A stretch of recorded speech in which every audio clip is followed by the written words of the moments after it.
गुरु जी का खालसा श्री वाहिगुरु जी की फतेह। जन्म साखी 10 गुरुओं की सूरज प्रकाश ग्रंथ साखी गुरु तेग बहादुर साहिब जी की।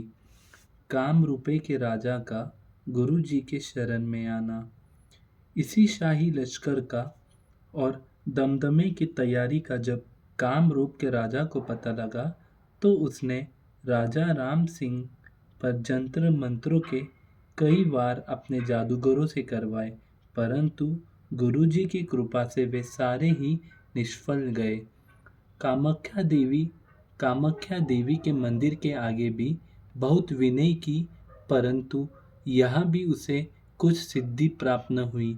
इसी तरह जब अपनी कई महीनों के यत्नों की असफलता का राजा कामरूप को अपने दूतों से पता लगा कि इसका कारण श्री गुरु नानक साहिब जी की गद्दी वाले गुरुजी है, जो राजा राम सिंह के साथ उसकी सहायता के लिए आए हुए हैं, तो उसने और कई यत्न न चलाते देखकर प्रार्थना की कि जिस तरह आप आज्ञा करें मैं मानने के लिए तैयार हूँ। हमारी सदी करा दो, धन गुरु नानक सिद्धि करा दो। उसकी प्रार्थना को स्वीकार करके गुरुजी ने दोनों राजाओं की सिद्धि सिद्ध करा दी। कामरूप के राजा ने आगे के लिए दिल्ली दरबार की बात मान ली और पिछला भूमि कर राजा राम सिंह जयपुरिये को दे दिया और राजा राम सिंह कई महीनों के बाद अपनी सेना लेकर वापस हो गया। धन गुरु नानक। आसाम के राजा राम राय को पुत्र का वरदान।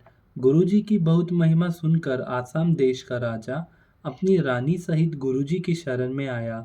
भेंट आदि अर्पण करके उसने प्रार्थना की कि पातशाह मुझे पुत्र का वरदान दो जो हमारे राज्य का मालिक बने। हमारे घर कोई संतान नहीं है। राजा तथा रानी की श्रद्धा तथा प्रेम पर प्रसन्न होकर गुरुजी ने वचन किया कि आपके घर एक धर्मात्मा तथा उद्धार चित्र पुत्र होगा।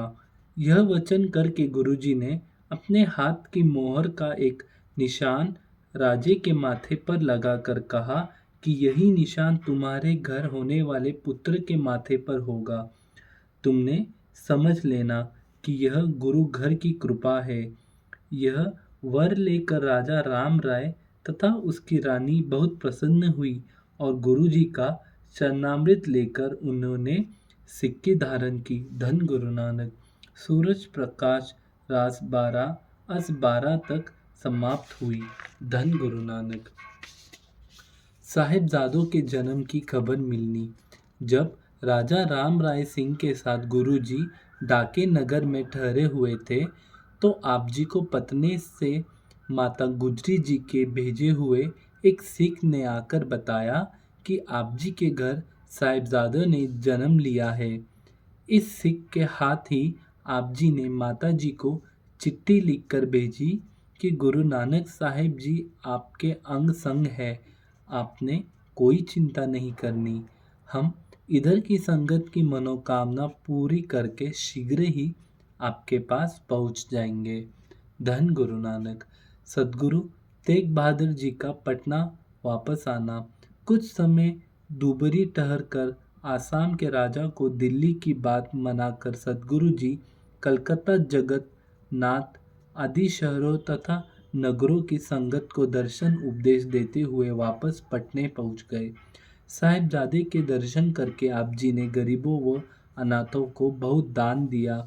कुछ थोड़ा समय पटने परिवार की देखभाल और प्रबंध करके आप जी पंजाब को अकेले ही कुछ सेवकों को साथ लेकर चल पड़े तथा अपने परिवार के सदस्यों को आज्ञा की कि आप सभी यहाँ ही ठहरे।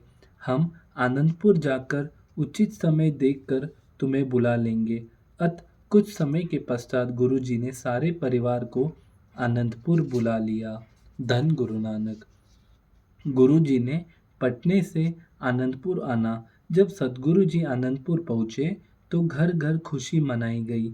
आप जी का आना सुनकर दूर दूर से संगत आप जी के दर्शन करने और साहिबजादों के जन्म की बधाई देने के लिए आने लगी। आनंदपुर खुशी का घर बन गया। सवेरे शाम के समय आप जी के दीवान सजते, शबद कीर्तन तथा कथा उपदेश होते। इस तरह आनंदपुर में दिन रात आनंदमय वातावरण बना रहता। धन गुरु नानक। वाहिगुरु जी का खालसा, श्री वाहिगुरु जी की फतेह। धन गुरु नानक, धन गुरु नानक।